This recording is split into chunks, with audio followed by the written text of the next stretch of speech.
નમસ્તે. આજે મારા કિચનમાં બની રહ્યું છે એકદમ ટેસ્ટી ચટાકેદાર ગલકાનું સિમ્પલ મસાલાથી બનેલું શાક. તો એના માટે મેં 250 ગ્રામ ગલકા લઈ લીધા છે. એને સરસ ધોઈ અને સમારી લીધા છે અને એની સાથે 2 ટમાટર પણ સમારી લીધા છે. તો આ રીતે પીસ કરી અને લઈ લીધા છે. બીજી તરફ કઢાઈમાં ઓઇલ એડ કરી લીધું છે અને તેલમાં 1 ચમચી જીરું, થોડી હિંગ અને ગલકા એડ કરી લીધા છે. અને આ નેચરલ રસો થઈ જશે, આમાં પાણી નાખવાની જરૂર નથી. ગલકા પોતાનું જે નેચરલ પાણી હોય છે એ છોડતા હોય છે.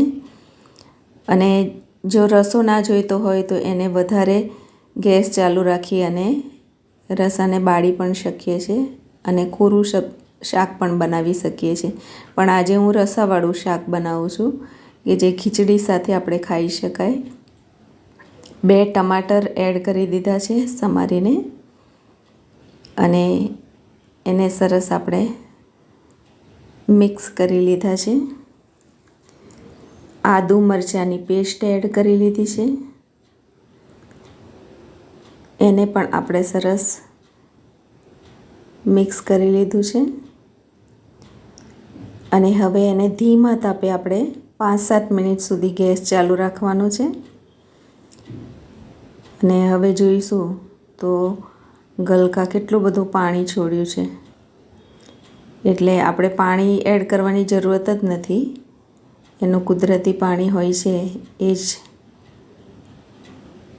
રસો બની જતો હોય છે. અને આ ઘરના સિમ્પલ મસાલાથી શાક બનાવવાનું છે. આમાં કોઈ બી એક્સ્ટ્રા મસાલા બનાવવાની કે નાખવાની જરૂર નથી.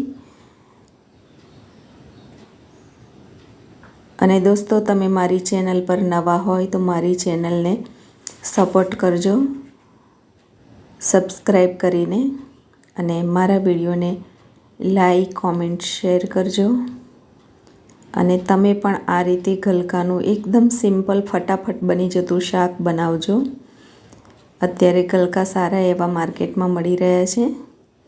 તો દેખો કેટલો સરસ કલર અને રસો બંને થઈ ગયું છે. હવે